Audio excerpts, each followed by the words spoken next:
Hi hello आणि नमस्कार सगळ्यांना. जसं की तुम्हाला सगळ्यांना माहिती आहे, आज आहे माझ्या इंटरमिटंट फास्टिंगचा दिवस 5वा. तर आज आहे गुरुवार. तर गुरुवारसाठी मी शक्यतो प्रेफर खिचडीच करते, लाईट वेट असते. मला बऱ्याचदा बरेच जण विचारतात की तुम्ही उपवासाच्या दिवशी खिचडी कसं खाता किंवा इंटरमिटंट तुमचं जे फास्टिंग असतं त्या दिवशी साबुदाण्याची खिचडी कसं खाता, त्याच्यामुळे तुमचं वजन नाही का वाढत. तर नाही, वजन त्याने वाढत नाही. वजन कधी वाढतं की आपण खूप मोठ्या प्रमाणात खातो, जास्त प्रमाणात खातो, तेव्हा वजन वाढण्याचे चान्सेस जास्त असतात. तर त्यानंतर मी संध्याकाळच्या जेवणासाठी केली होती पालकाची वडी.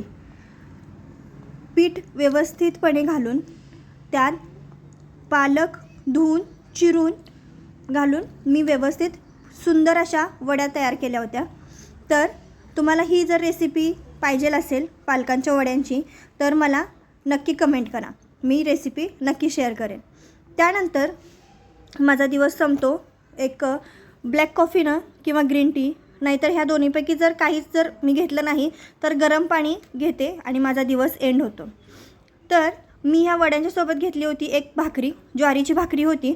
जवळपास माझं डिनर आज 7च्या आतच आवरलं होतं, कारण सकाळपासून भूक लागली होती, त्यात आणि गुरुवार होता.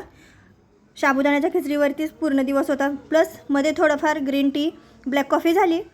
पण दिवस आज लवकर मी संपवला, 8च्या आतच डिनर घेतलं.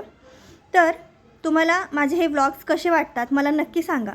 तुम्हाला ह्या माझ्या चॅनलवरती पुढं काय काय बघायला आवडेल, म्हणजे रेसिपीज बघायला आवडतील, डेली व्लॉग बघायला आवडतील, की हे असेच इंटरमिटंट सिरीज तुम्हाला आवडतील, मला नक्की कमेंट करा.